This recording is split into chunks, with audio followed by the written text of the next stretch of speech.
Everybody at South Harmon, welcome to another episode of The Game Plan. Welcome everybody to week number 2 of the NFL season. I hope each and every one of you have started off 1-0. Myself, I have not. Was not a good week 1 for your boy. A lot of my plays were not great, but today is a new day. This week is a new week. It's time to get it popping. It's time for us to get some wins here in week number 2. We're going to hit you with some news and notes. I'm going to play a little battlegrounds this week. So we're going to do 7 matchups of equally ranked players. And then I will pick who I would start over the other or who I predict to have a better week 2 over the other. So it's going to be a little battlegrounds. And then, of course, we're going to dive into this week's shit list. Before I dive in, I got to just say what's up to everybody in the chat. Fizzle D, Fizzle Dogs, what's up? Good morning. Dynasty Barry, you are the GOAT. You are the man. Shout out to you. Good morning, everybody. Cole World TDE, what's up, Cole? My man, Harry Snowman, and Devin, we live, baby. We live for week number 2. Folks, you ever just realize that, how does Q keep the beard right? How does Q keep the neck trimmed? How does he just stay tight all the time? Well, I do that using products over at Manscaped. And luckily for you, if you use the promo code SHFF20, you can get 20% off and free shipping at Manscaped. Whether it's a lawnmower, weed whacker, some ball deodorant, whatever you need to keep it right, keep it tight, you can head over to manscaped.com. Use the promo code SHFF20 at checkout and get 20% off. You gotta love it. Gotta keep it tight here during the football season. All right, that's my housekeeping. But before we get into today's lesson, folks, you know what? Let's just get into it. Let's just get right on into it. I'm excited. I'm just too excited. So let's do it.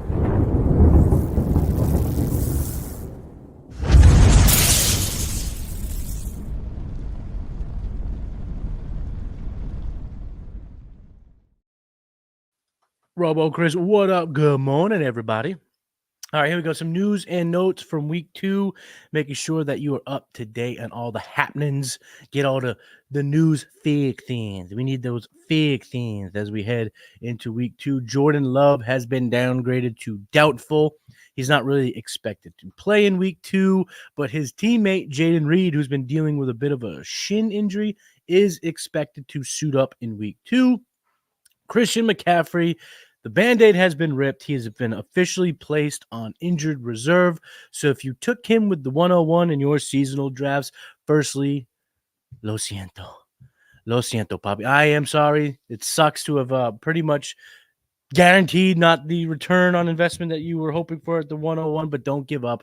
Just make some other arrangements because you're going to need somebody to play in that RB spot for you for the next month. Hopefully you got Jordan Mason because he looked damn good in week 1. Puka Nacua, he is also on IR. He's aiming to return in week 8, but could miss a few more weeks beyond that.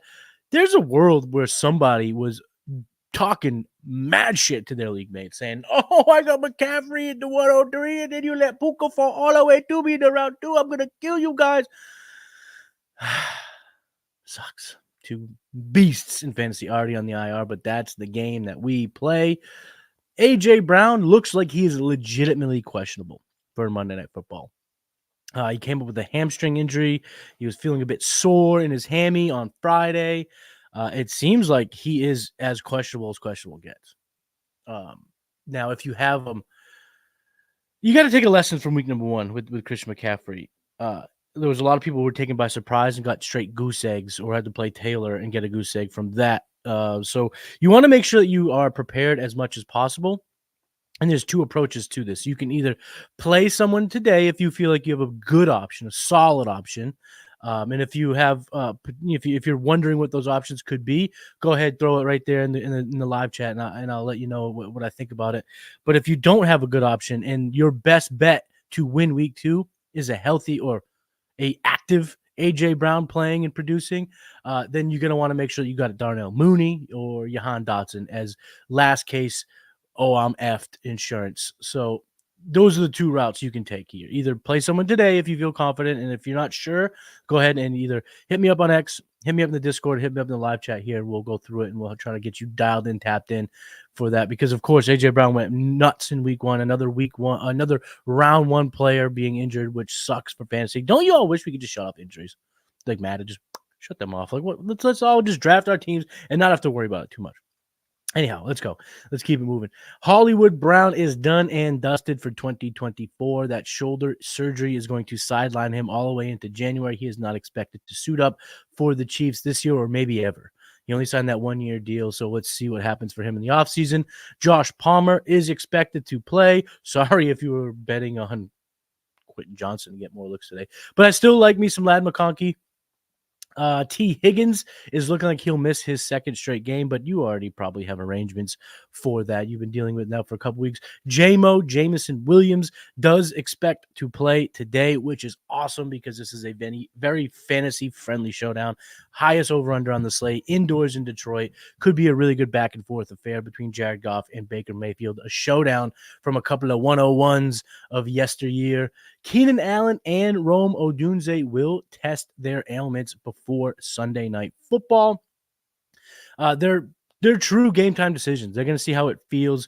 It's Allen's heel and Odunze's knee, which is also a great a bit of optimism for Odunze. We thought he was about to go on IR on Wednesday. Turns out he might play in Sunday Night Football, and it seems like if Odunze suits up, he will play pretty much at full capacity. Whereas if Keenan Allen suits up, it sounds like they are going to use him, and the quote was sparingly in week 2. So if I have Roma, I might test it and see if he could play. If I have Keenan Allen, I'm just making other arrangements. I'm just acting like he's not going to play because even if he does, it doesn't seem as if he's going to get the full workload. And Josh Downs, last bit of news here, is a 50% or 50-50 chance to play in week number 2. We got some questions in the chat, and this is why I get up early for y'all, and that's why I love y'all so much for tapping in with me 9 a.m. Eastern so that we can get those lineups dialed in.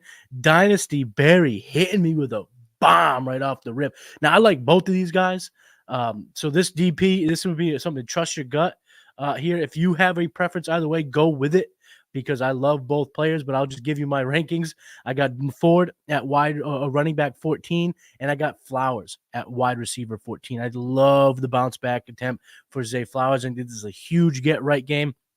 Cody and I talked about on the hurdle where the Ravens in the past, after tough losses, they've just come out and absolutely kicked the crap out of their next opponent, and the Vegas Raiders seems teed up to get beat down. So if you're asking me if this was my team, and I do have both of these guys on one of my teams, I'm playing them both, very excited about it. I'm going with Zay Flowers. I think Zay Flowers, after 10 targets in week 1, I think we see that ADOT go up, that average yards per catch goes up. I think we see him have a bigger day, anywhere from that 7-8 catches to 80, 90 yards. I think we see a big day from Flowers. So I'm going with Zay if I have to pick. But DP, like I said, if you got something in the gut that's telling you where you want to go with it because I love them both. But for me, if this was my decision, I'm going big Zay Flowers. David, what up? AJB or Pickens against Surtain? Ooh, this is a tough one. This is razor here. This is probably as close as it's going to get for me in terms of, what should we do? How should this play out? I'm actually going to go with, let's see what we got here. I got Pickens in the 20s, and all of a sudden my rankings are glitching out a bit. Man, if you can, I'd go Pickens. I think Pickens is good enough here, even against Surtain. I got George Pickens at 19 after the update, so I think he's good enough to make a play. I like the game that he played last week. AJ Terrell last week, and he did fine, so Surtain's not going to necessarily take him out completely. Instead of playing the guessing game, playing that, oopsie, what's going to happen with AJB, go George Pickens here. I like that move for you, David. Robo Chris, Zay Flowers, Jaden Reed, or AJB. Well, AJB if he plays for sure. But if you want to just kind of sidestep that, like I said, I got Zay Flowers at 14. I love Zay Flowers this week. Ford at Jacksonville, Demont at Tampa Bay, or B-Rob at NYG. I got Ford at 14. I got Montgomery at 22 and Brian Robinson at 19. So I'm going to go with Ford on this one. The Browns look terrible in week 1. Right? They looked absolutely putrid, but Ford got his, and I still will go back one more time for the Amari Cooper try. Start 3 in this scenario: Mixon, Williams, Henry, Mason, or JT. I am definitely starting Joe Mixon. I am definitely starting Kyron Williams. And surprisingly, as the number 3, I am starting Jordan Mason, half point PPR. Just to help you put it in context, I got Henry at 16, Taylor at 17. Call of Duty Radio. Oh, on Twitch. What's up? What's up? What's up? Hey, people from Twitch tuning in, tapping in. Let's go. Let's do it. Let's do it. All right. So again, leave your questions in the chat. I'll make sure I get it too. Yeah, exactly.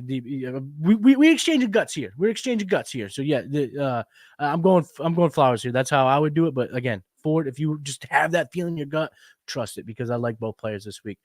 So let's get into a little bit of the battlegrounds. We got 7 matchups of equally ranked players, and then I'm just going to talk through it real quick, give who I would lean towards, whether it be starting, DFS, whatever, however you want to play it. You can kind of take the information and mold it towards what decisions that need to be made. So the first battleground is the battle of the Ravens tight ends. Mark Andrews versus Isaiah Likely. Isaiah Likely was a resounding winner in week number 1, getting 12 targets, having a monster game for the Ravens, was the best fantasy producer out of the pass catchers last week for the Ravens. So I kind of talked about this in my weekly video of the lessons learned from week 1. We're going to see a lot of 12 personnel. Last week they ran it in 53% of their offensive snaps, which would be a huge leader on the season if they can continue that pace, if they do to maintain that pace. But for this week against Vegas, like I said, I think it's a get-right game for the Ravens. I think it's a get-right game for a guy like Mark Andrews. I got Mark Andrews ranked at 5. And where do I have Isaiah Likely? At tight end 9. So you can play them both. But for me, the showdown, the battleground goes to Mr. Mark Andrews here as the better starter for week number 2. But it does seem as if Isaiah Likely is here to stay. He ain't going nowhere. So it's time to, if you got him in your fab bids, if you got him in your waiver claims, and you're starting and you're running between Isaiah Likely and Pat Fryermuth, Isaiah Likely and Dalton Schultz, Isaiah Likely and Colby Parkinson, I'm going Isaiah Likely. I got him as a top 10 play this week. The second battle that we're going to talk about in this episode is a quarterback battle between Joe Burrow and Baker Mayfield. Now, if I would have brought this up just 3 weeks ago, this would be a no-brainer.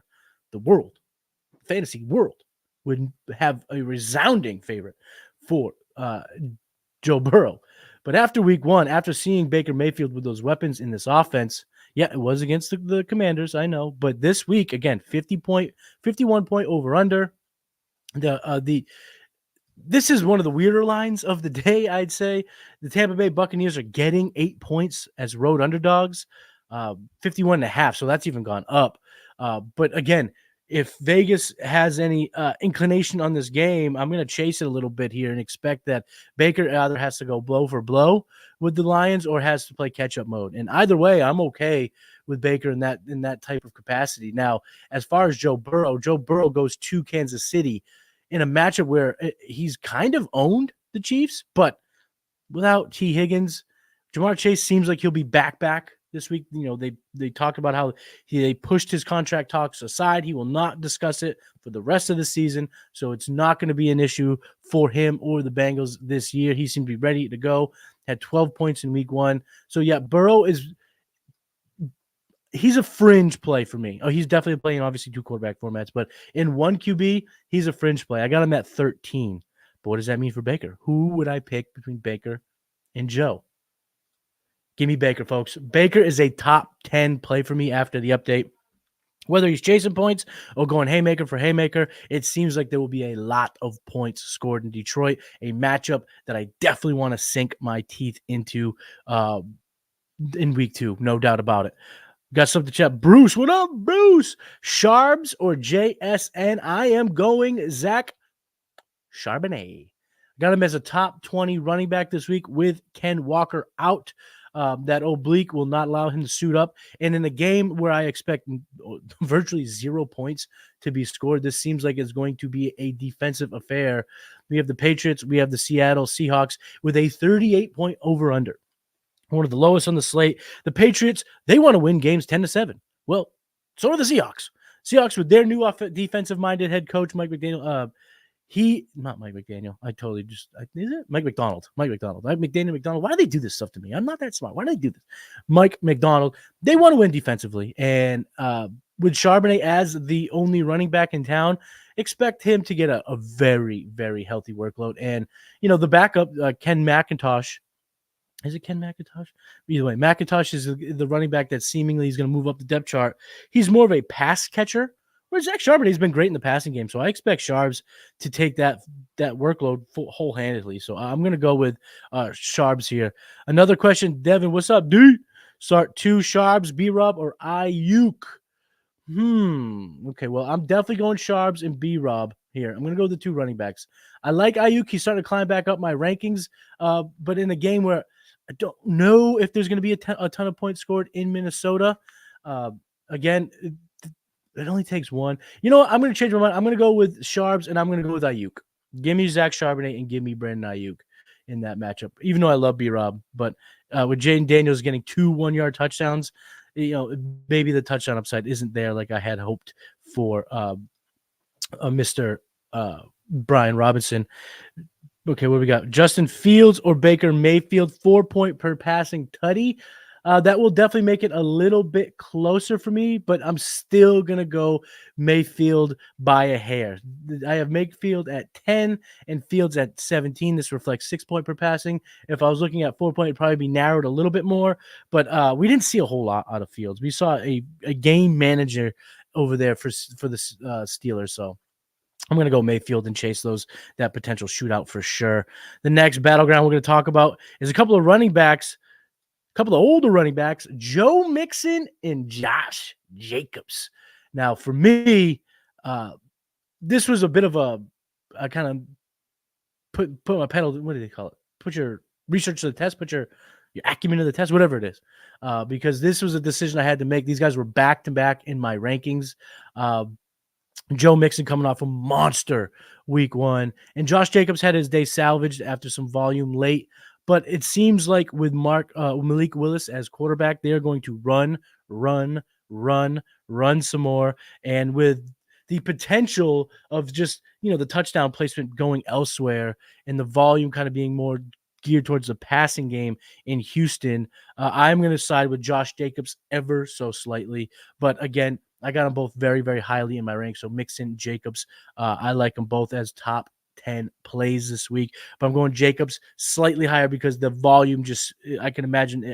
There's a world where you see the volume uptick as opposed to Mixon seeing that kind of come down a little bit. But we're going to stay in Houston, and we're going to talk about Nico Collins versus Stephon Diggs. Stephon Diggs had the 2 touchdowns. Nico Collins had pretty much he had most of the receiver. He clearly operated as CJ Stroud's wide receiver 1 in week 1, and that's how we project it going throughout the season. This isn't really even close for me. Of course, you're going to play Diggs on your teams because he's still a top team. I got him at ranked at wide receiver 21. But for me, Nico Collins, wide receiver 8, you're going to fire him up. Yes, it's going to be a little bit tougher for him to beat Johnson on a consistent basis, but the way that they move him around, they can kind of avoid Johnson in certain spots. And even one-on-one, there's really nobody that can cover Nico one-on-one. So he's going to have his, and I'm going to go Nico ever so slightly and not chase the touchdowns with Stephon Diggs. But again, if you have Diggs on your roster, you're still playing him because he's in this offense. And he's good, and he's looking like quite frankly, he looks like he's going to bitch until he gets the ball, and it worked in week 1, and it's probably going to work all year long.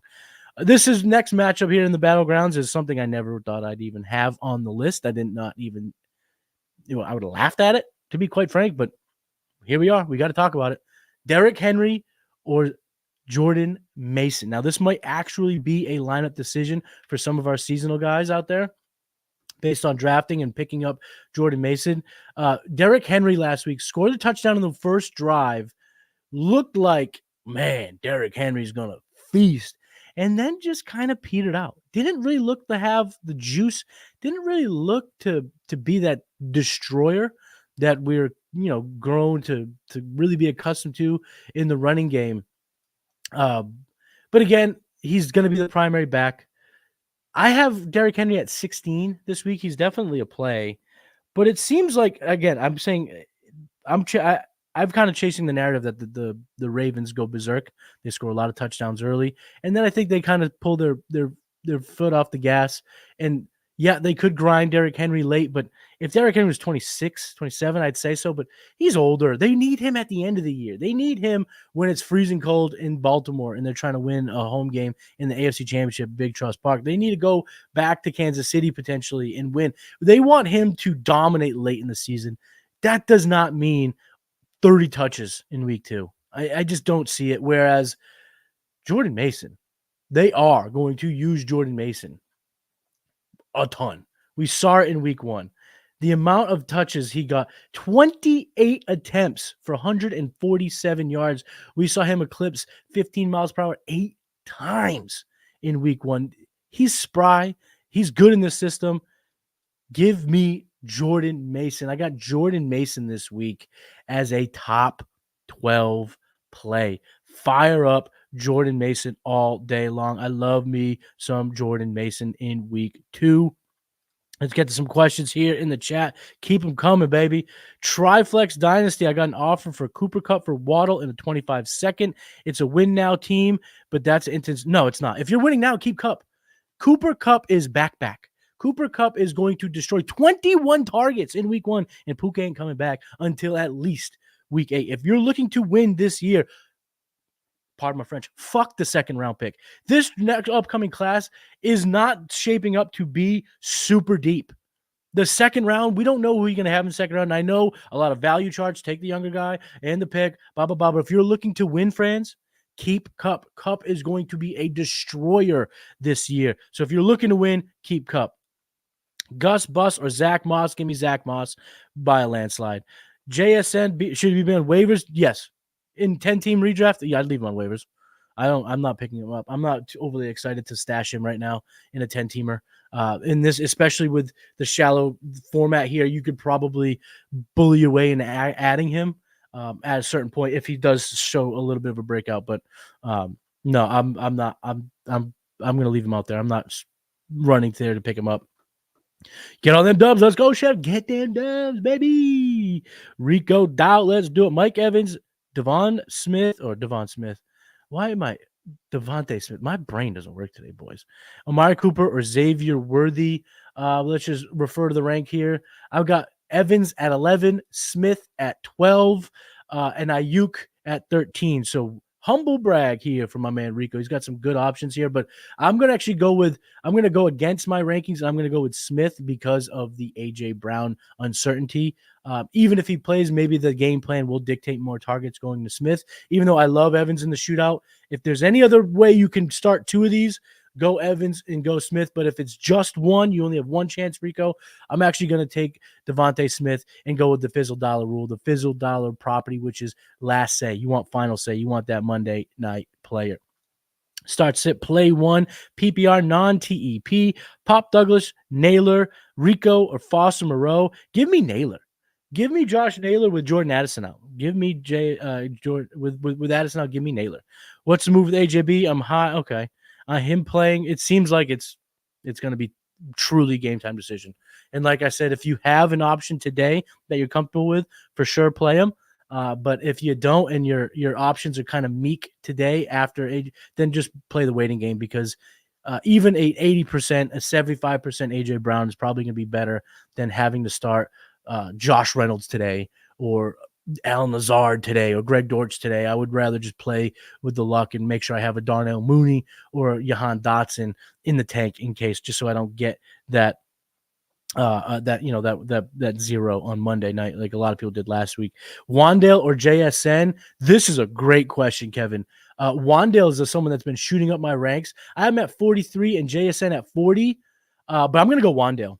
I'm going to go Wandale here. I'm going to actually make the change in my rankings as we speak.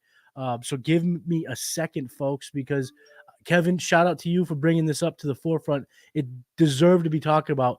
Wandale, 12 targets. I only caught 6 of them, but I went back and watched that game and watched every single target that Wandale saw. It wasn't all checkdowns. There was a lot of designed plays where they wanted the ball in Wandale Robinson's hands.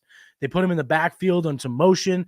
They put him in motion they wanted him to get the ball a bunch. Now, will he get 12 targets? Probably not, but in a game where they may be playing catch up, does he get 8? Sure. And does he catch 6 of them this time for 40 yards, 50 yards? Yeah, I think it's true. And I think the exact same premise is what we're talking about for Jackson Smith and Jigba. I don't think he's not in line to have a big game right now, the way he's being used and utilized in this offense. We saw Tyler Lockett out target and out receive both JSN and DK combined. So we don't know what that is going to look like. So for me, I'm going to go Wan'Dale. Give me the targets. I'm going to chase those targets a little bit. Rashid Shaheed or Pop Douglas. Give me Shaheed. Douglas he needs volume. He needs so much volume, with Shaheed's the exact opposite. I got Shaheed at 46. I don't love playing him, but if you're talking about a guy that his skill set really dictates he needs to catch 8 balls to be productive, or a guy whose skill set dictates he only has to catch 3 of them to be productive, I'm going to go with Rashid Shaheed because I don't see volume coming Pop Douglas's way quite yet. Always bet. That's the Fizzle Dollar move, maybe. That's the we got to name that Fizz. We'll talk about that. I'll let you name it. It's your thing. But we got the Fizzle Dollar theory, the theory of Fizz. I don't know. We'll figure it out. But that's right. You want final say. You want to wait till the end so you can make sure that you crush everyone's dreams at the very, very end. I like that. Worry me on Olave once the Cowboys smash that. I've been worried about Olave, and last week did nothing to ease my worry. I got him at wide receiver 25, which makes him a play. But I'm worried about him. My panic meter is pretty high on Olave. In a game where they scored 47, he had 2 targets for 11 yards. I don't know. I'm a bit worried. I am a bit worried. This could be a get right game, and all is right in the world. But again, now we got Diggsy talking that mean shit about Olave in the press, and he seems like a gamer to me. I think that I'm worried about Olave. I'm playing him if I have to, but I don't have a lot of Olave shares because I've been worried about him. Jordan Mason, Gibbs, ETN. JT, Jamar Chase, Kyron's got to start 2 of these. All right. Well, again, humble brag. Shout out to you. You're going to play Chase. You're going to go back to the Chase. Well, I got him at wide receiver 10, 6 catches, 60 yards last week. We could see an uptick there. Apparently, I think one of my biggest takeaways from last week, or lesson learned on week 1, I said it in my solo vid, was that the Patriots are going to be fantasy kryptonite. They're probably going to depress a lot of projections on a weekly basis. But this week for Chase, if he runs the same routes, if he's out there like he was last week, which I expect an increase even, he was out there quite a bit. So I'm definitely going to go Jamar Chase, and then we'll look at the running backs here. My highest that I have Gibbs at 9, and that looks like to be the highest. Yeah, so I'm going to go Gibbs over – you could go Kyron too. I'm going to go Gibbs and chase the points. So I'm going to go Gibbs, and I'm going to go Chase here. Ertz, Akins, or Henry to fill the Jake Ferguson spot. Stick around, friends. I'm going to be talking about one of these tight ends in the shit list, so stick around for that. Amon-Ra and Laporta in my lineup, so Gibbs would be a limiting. Oh, okay. So, in that case, go Kyron. Panda, go Kyron. Yeah, if you don't want to be too overly, so you don't want all your eggs in that basket, and you kind of want to diversify a little bit of your matchups, you want to go Amon-Ra and Laporta, go Kyron. You can't go wrong there. So Jamar and Kyron there. AJ or Dobbins. So AJ would be who? AJ Brown or Dobbins? Get back to me, Steve. I'm not sure what AJ you're talking about. Just want to make sure I'm clarify. If it is AJ Brown, Dobbins for me, I think he's a good enough player. I got him at running back 25, so that is a good enough play to not risk the injury there. So I would go Dobbins. I'd go Dobbins there. A gross one. Oh, I love the gross ones. You got to pick one of Conklin, Font, or Juwan Johnson. I'm going back to the Conklin well. Tight ends are touchdown dependent. I still expect Aaron Rodgers to throw a handful of touchdowns at Conklin's way. I got him at tight end 14, so I'm going to go Conklin in this one. And one of Benson, Jamal, or Braylon. Oh, my. Go Trey. I'm going to go Trey Benson, because if there's an injury to James Conner in the middle of the game, he's going to take the lion's share.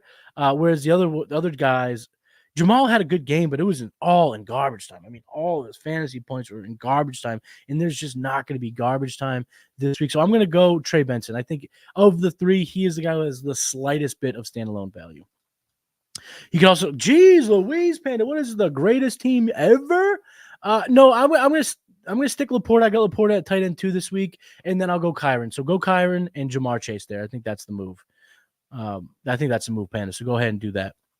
Let's get back to the battlegrounds here. I'm gonna a little quick here because I love answering questions. I want to make sure that I get to them. We got 2 more, and I'll go pretty quickly. Battle of some tight ends here. Brock Bowers versus Kyle Pitts, a couple of what they call unicorns in the biz at the tight end position. Pitts had the touchdown. Bowers had pretty good volume in week number 1. It wasn't overly exciting. It wasn't like, oh my God, he's arrived, but 11 fantasy points. He was one of the only decent scorers at the position that did not need a touchdown. He had 8 targets for 6 catches, 58 yards. I'm going to go Bowers here, guys. I'm going to go Brock Bowers. I'm going to be a believer in Brock Bowers, and I'm very excited for him. I got him ranked this week at number 6, baby. I got Pitts at 7, so I like Pitts as well, but ever so slightly give me Mr. Brock Bowers. And the last one here, Chris Olave versus Michael Pittman. I'll make it quick. I already talked about my concerns about Chris Olave, so give me Mr. Michael Pittman, baby. So that's it. Those are the battles, the battleground, if you will, that was hashed out here on the game plan. Let's see if we have any more questions, and then we'll get into today's shit list. Slashy, oil up, big slash OG. Pick 1, PPR, Godwin, Ayuk, or Mason. I'm gonna go Ayuk here, given the PPR, because I got Mason at 12. I got Ayuk at 13 for their positions respectively. So give me Ayuk here, given the PPR format. I like Godwin too. I got him at wide receiver 17, but we're gonna go to the rankings here, and we're gonna go with Mr. Brandon Ayuk. Shout out Aloha Panda, you are the man. Thank you so much for tapping in, tuning in early. And I just gotta say, big shout out to everyone here. Check out the game plan early Saturday morning. We're trying to get those lineups ready to rock, get them right, get them tight. And speaking of keeping things tight, again, stop clicking the hurdle, you bum. It is manscaped.com/ use the promo code SHFF20, get 20% off. Had to use that there. Let's go. 14 team half point TEP. Wait on Brown or use Dodson or start Parkinson. He's my only bench viable option. I do have HN giving me a buffer. Big Corey. I'm making a lot of noises here, but not giving a lot of analysis. So let's look at the ranks. I got Parkinson as a top 12 tight end. Yeah, because you have the buffer, give me Parkinson. You have the 2 things working in your way. You have A-Chain going awesome, going dumb silly on Thursday, giving you a bunch of points. And it is slightly tight end premium. Half point isn't a lot to weigh things, but Jahan Dotson had a fat 0 last week. And even with AJB out, does it go up to 6 targets, 7 targets? Probably not. Go Parkinson. You got the buffer. Go CP. Bunch of DP. You are right. Dynasty Bear, you are the man. Love to see it. Yes, I love to see it. I love to see you in there, DP. Shout out to you. Start 2, Sam Darnold, Brock Purdy, Jacoby Brissett, Jacoby Herbert. I really just said Jacoby Herbert. Justin Herbert. I appreciate you tuning in and tapping in, Chef. You're definitely going to go Purdy. For sure, Purdy. I got Purdy at 12. And then surprisingly enough, I'm going to go Herbo here. We saw Derek Carr light up the Panthers. Herbert can light up the Panthers. I think Brissett is not a play at all for me this week. Darnold, we'll see. This is the game. If Darnold can look good, oh man, we can all sleep easy knowing that our Justin Jefferson shares and our TJ Hawkinson when you return shares and maybe the Superflex leagues that have Sam Darnold, we can breathe easy because it's a tough matchup as he welcomes the San Francisco 49ers into town. But for me, go Herbert, go Purdy. Those would be the 2 for me. Listen, Cole, no, you the man. You the man for tapping in. Yeah, exactly. Yep. You got it. You nailed it. You nailed it, my friend. All right, let's get into the shit list here, and then we will get you out of here and get you prepared. If you have any more questions, make sure you leave them in the chat. I'm here to talk through all of them. If you're a little late and I'm already signed off, don't you worry. Come back to the South Harmon FF YouTube channel at noon. We got a big time bunch getting ready for the Start or Shit show led by our guy Eric Vanek. I believe T-Rock is in. Matt Dennis from the All In Podcast is joining, and I believe Fizz might be joining. I think Fizz might be joining the fun. So make sure you're back to the channel at noon to get the Start or Shit show and get all your questions fully dialed in, ready to go for today's slate. Now we're going to get to the shit list. If you're new to the show, first and foremost, shout out to you for joining the Planner Nation. Thank you so much for tuning in, tapping in on this beautiful Sunday morning. But the shit list is basically one quarterback, one running back, one wide receiver, one tight end, one D, one kicker. That if you're in a pinch, you need to pick somebody up. There's no one on your roster that you want to start, and you're really just kind of up shit's creek without a paddle. You need some desperate help. This is the shit list. These are players that are not university rostered. They're typically 50% or below rostered on the major platforms, Sleeper, Yahoo, CBS, ESPN, what have you. And these are the guys that you could pick up and play. So let's start at quarterback on the shit list this week, Mr. Matthew Stafford. The Rams are at Arizona, and they're actually getting 1.5 last time I checked. I'm actually going to double check that because that has been a line that has swayed pretty wildly over these last handful of days. It's down to a point, but still. The Rams getting a point on the road against Arizona seems a bit silly if you're a bettor. I'm taking the points in the Rams. But that's not talking about betting. We're talking about the shit list, and we're talking about Matthew Stafford. 43.9% roster, so he's just under that 50% threshold on ESPN. The over-under of 48 is one of the highest on the slate, which is, of course, what we're trying to attack when we're looking at the shit list. Last week in week 1, he had 49 pass attempts and 317 passing yards, one of only a handful of quarterbacks to eclipse the 300-yard mark. And since, so how do I say this? How's the best way to frame this? In 6 of the last 7 games, dating back to 2023, so the last 7 Rams games, in 6 of them, Matthew Stafford has thrown for 275 yards or more. So he's been very effective over late when you roll it back to 2023. And when he's been at Arizona, when he's taken on the Cardinals in their home field, he's averaged 23.7 fantasy points a game. And when you look at all of his matchups since he's been in LA against the Cardinals home and away, he's averaged 23 fantasy points per game. So he typically lights up the Cardinals. And I know it's just 1 week. It's just a 1 week sample, but we got to still look at it. Last week, the Rams were 9th in offensive passing efficiency ratings, and Zona's defense was 30th. So it seems as if, I know it's only 1 week, but it seems if we use last week's analytics, Matt Stafford and the Rams are going to be able to sling it. And that's why I have him at QB 11 in my weekly ranks. He's QB 13 in consensus ranks this week. So, yeah, if you are in desperate need of a quarterback, especially in our 1 QBers, if you are a Jordan Love rosterer and you were kind of playing it fast and loose, hoping maybe there was a chance he'd play, and you're looking for a QB this morning, go see if Matthew Stafford is available to pick up heading into week number 2. The running back that you can potentially play if you are in dire need for a running back is Alexander Mattison. He is the shitless running back this week. The Las Vegas Raiders travel across the country to take on the Ravens, and they are a heavy underdog on the road. They are an 8-point underdog on the road, 8.5 now. So it's trending in the wrong direction or the right direction for Madison, actually, when you really kind of break it down. The 41.5 over-under suggests it's not going to be a big-time scoring affair, possibly a big-time catch-up mode for the Raiders. And that's what we're looking for when it comes to a guy like Alexander Mattison. I don't know how we got here, but here we are. Alexander Mattison has carved out the pass-catching role for himself for the Raiders, which all of my Dylan Lobby shares hate. But for the game planners tuning in today that need a running back, Alexander Mattison might be the guy for you. He is the pass-catching down back for the Raiders. Last week, 22 routes versus Amir White's 9. So clearly the running back they want to use in passing situations. He saw 6 targets, caught 4 of them for 43 yards. He did have a touchdown. He scored 16 fantasy points. He's pretty good in week 1.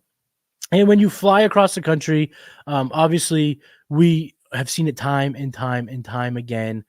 Teams that have to go from the West Coast to the East Coast and play an early game, a 1 o'clock game, they tend to come out a bit sluggish. And with the Ravens looking for vengeance, they got the Dark Knight hat on there. They're in Gotham City. They're looking for vengeance. I'm expecting them to put the beat down. I've talked about it a couple of times throughout this episode that the Ravens are going to look to smash. They're going to look to get right, and they are going to look to absolutely beat down the Raiders. Again, 8.5-point favorites at home. And that all lends to me to believe that Could Madison see another 6-7 targets? Yeah, he could be. He could be the guy on the field predominantly in catch-up mode, whether it be at the end of the half or the end of the game, doesn't matter. The targets will be there for a guy like Madison, who ran 22 routes last week. So, again, it's pukey, it's gross, it makes you feel a little sick in your tummy. You might need a little soup to make your belly feel better. But I got him at running back 39 in my weekly ranks. He's running back 46 in consensus ranks. So, a guy I'm not thrilled to play, but if you are in dire need for a play at the running back position, if you're in PPR formats, Alexander Madison is the running back for you this week on the shit list. The wide receiver in the shit list this week, I'm just going right back to the Rams. Demarcus Robinson. He is, again, going to Arizona. We talked about that matchup. He's only 36% rostered on Sleeper.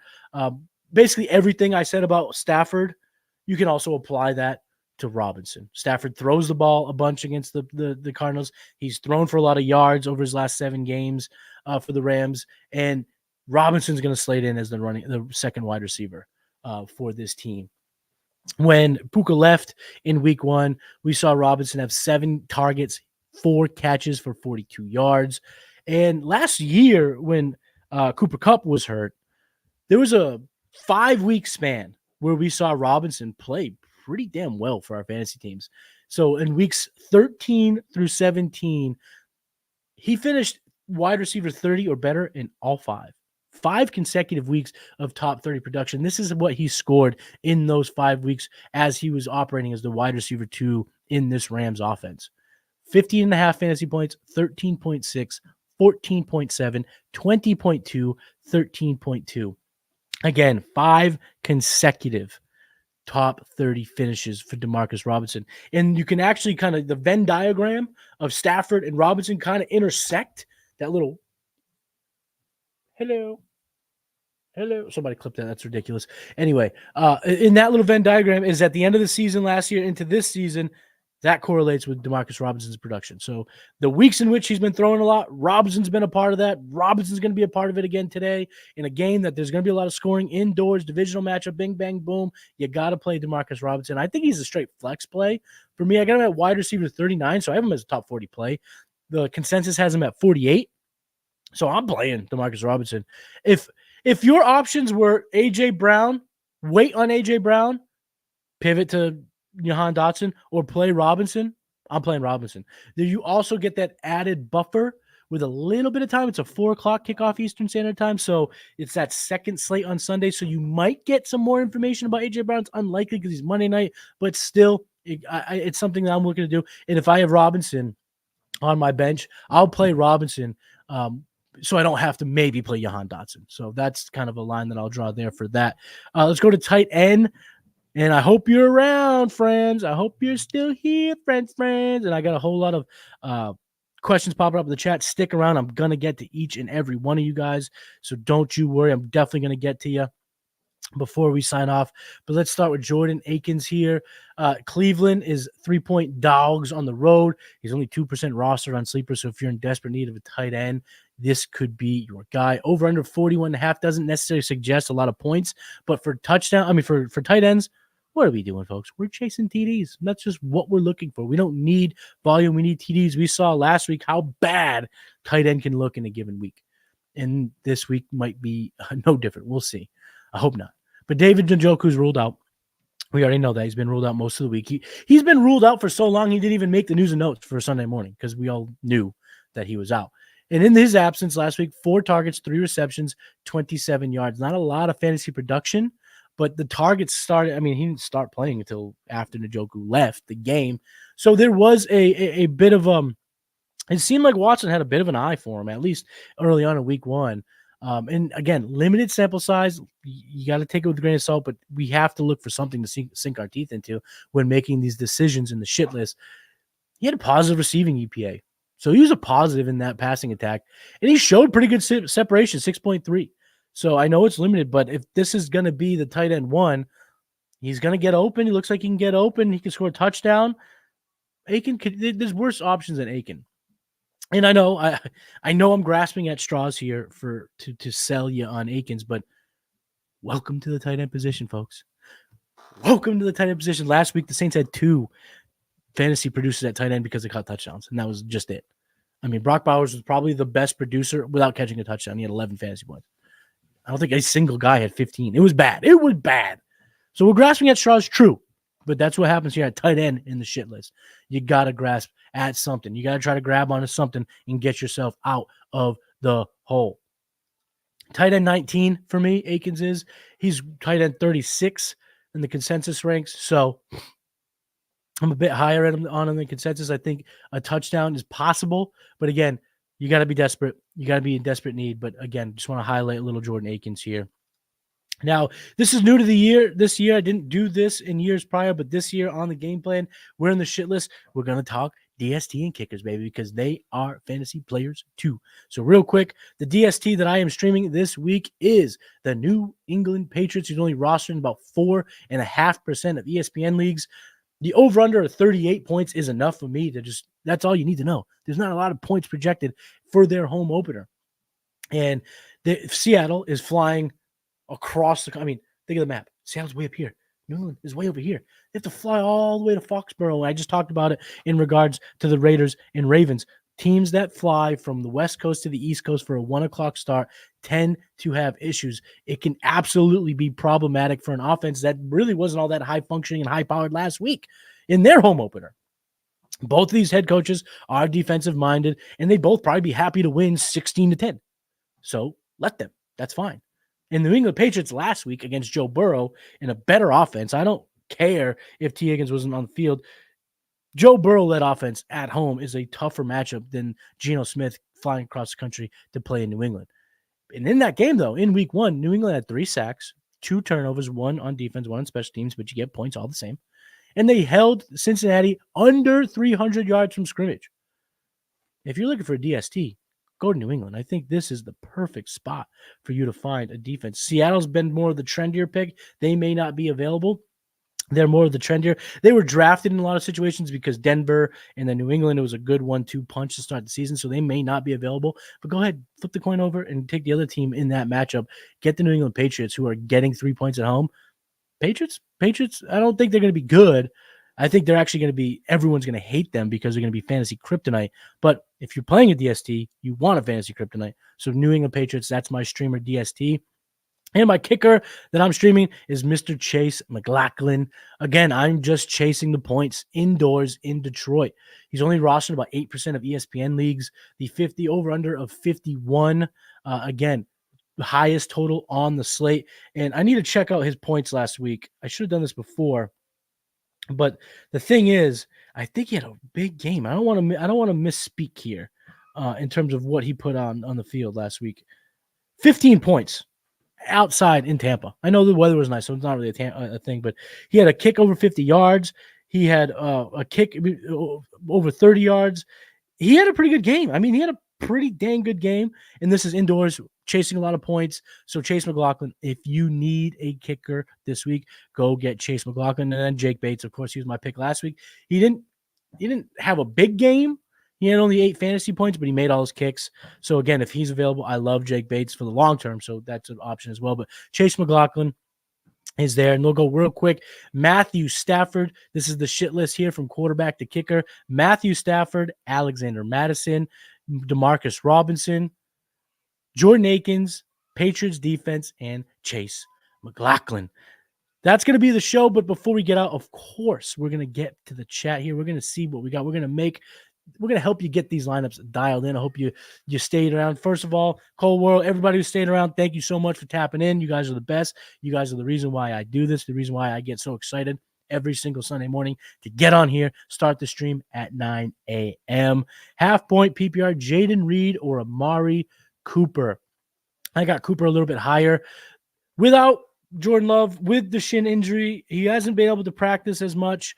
I expect a lot of rushes coming from the Packers. So give me Amari Cooper and hopefully a get-right game for his other options. Deontay, Mooney, Gabe Davis, McMillan. I will still go Amari. I have him ranked high, so go Amari there. Ryan C. Start 1. Lockett, Myers, Fant, Juwan, PPR, and Juiced scoring for first down and big plays. It's also 3-point per tight end reception. Damn! Oh, shite. Oh, man. Oh, that makes, oh, man. Oh, man. Where do I have him ranked?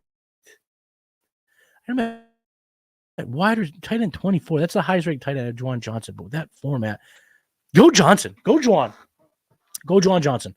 Go Juwan Johnson. You know, it looks like it's only going to take a handful of plays for him to outscore the other guys. I'm not all that high on Lockett or Jacoby Myers. I got Myers at wide receiver 63, Lockett at wide receiver 48. With this type of scoring, Ryan, yeah, let's go with the big dog, Juwan Johnson.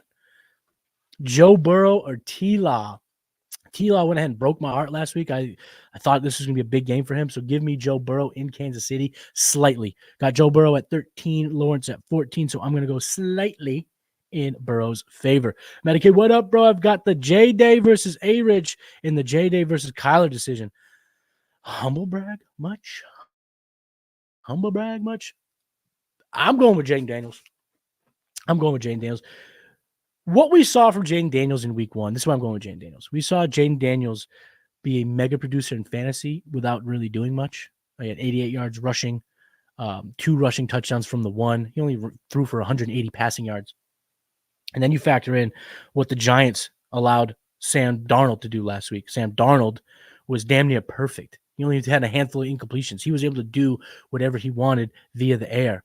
If Jaden Daniels can get a little waft of that bad Giant secondary, and those passing yards go from 180 to 280, he's going to get passing touchdowns. He's not going to need 2 rushing touchdowns, but he's going to get that 40, 50, 60, 70 yards rushing, maybe more. I'm going Jaden Daniels here, but I love all these guys. I got them ranked 4, 5, and 6. So humble brag, Anthony, you got a good choice here. But if it were me, I'm going Jaden Daniels or Kyler Murray. I'm going Jaden Daniels over Richardson. And I'm going to go Jaden Daniels over Kyler. I'm going to do it. It's so close to my ranks, but I'm going to go Jaden. I'm buying it. I'm buying it. Chef starting Whittington on a prayer. I mean, he showed he showed out in the preseason. It was kind of discouraging to see Tyler Johnson kind of jump in and get a bigger role in week 1. But a lot of that came on that 160-yard reception, and that was all yak. It was all yards after reception. It wasn't like a big play. So go Jordan Winter on a prayer. I like it. Devontae Adams, Olave, or Jacobs in the flex. I'm going Jacobs. Excuse me. Didn't mean to burp on mic. But it's what happens when you do it live. I'm going Jacobs. I am going Jacobs. I like Jacobs this week. I think you see so much volume here. Good luck today, Jets. Yes, good luck to everybody tapping in. Najee or Demont for running back 2. I have them back to back. I'm going to go with David Montgomery, though. I have Najee Harris ranked 1 spot ahead. I'm actually going to make that change. This is why I love y'all. You guys help me make sure that I am dialed in for Sunday. I'm going to go Montgomery here. Again, Montgomery he just seems to find the end zone in these big time scoring affairs. And again, highest over on the slate, projected to have a big lead. Montgomery, I think, is a good play. So I'm going to go Montgomery here. One more, ETN or Ford. Give me ETN. I'm going back to the ETN well. I got him as a top 11 play. He did fumble. He should have had 2 touchdowns, but he's being used in the passing game, and I'm not going to believe that Tank Bigsby is going to be a thing long term. I'm going right back to Travis Etienne. Marvin Harrison Jr. or wait on A.J. Brown and pick up go Marvin. Go Marvin. I got him at 18. I think there's a real good chance that he has a good breakout game here in week number 2, indoors, at home, big time affair. Could be a squeaky wheel game.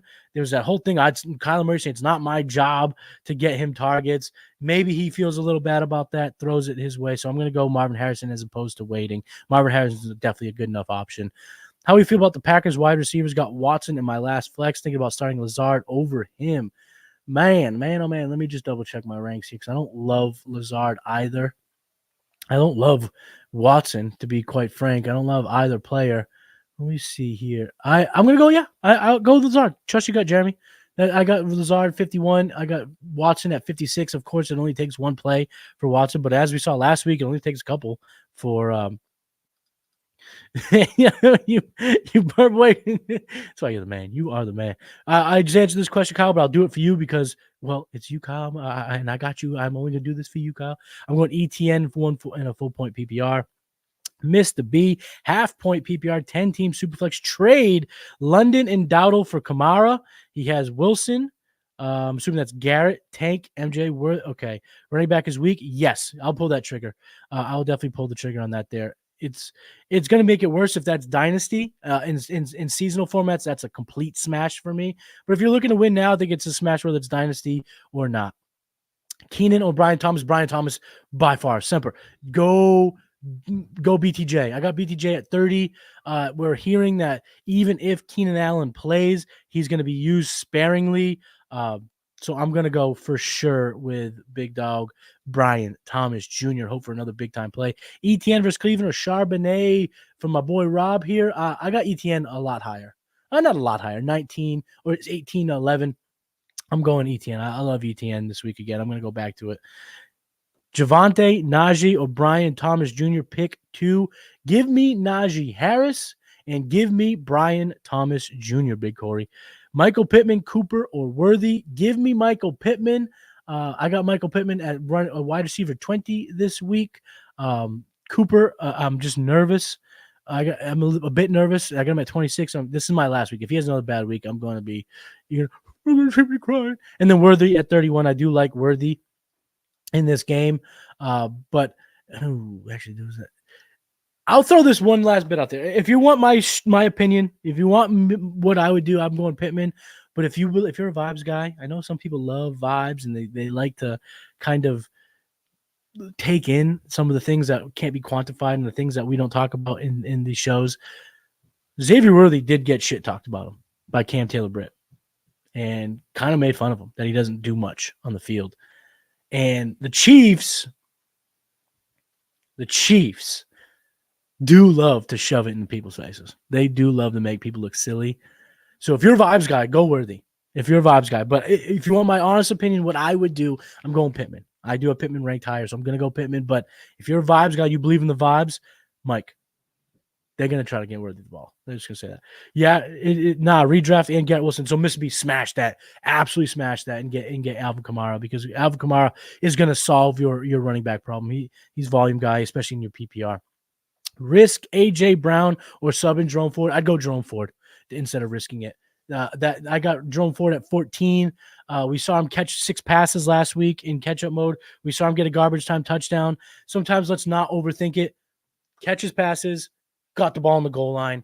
That's good enough for me, and that's good enough for me to not risk getting a 0 or having to play Jahan Dotson on Monday Night Football. So I'm going to go Jerome Ford.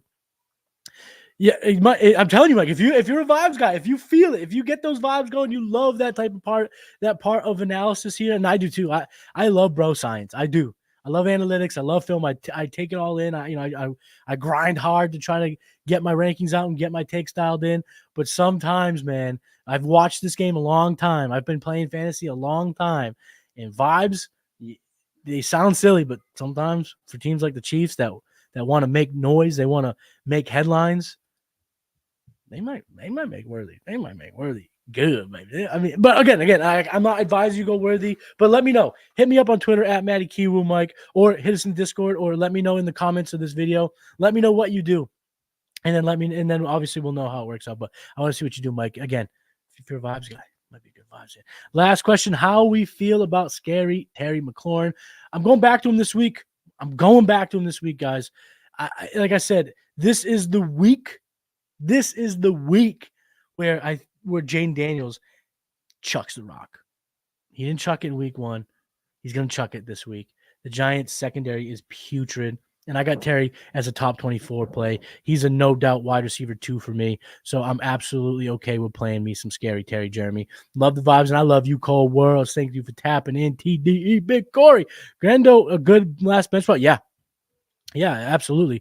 He's next line for the next month. He's the next guy up if something happens to Mason. So if you got a spot at the back end of your bench, I love Garendo. I've seen Garendo picked up all over the place, so I like Garendo as the end.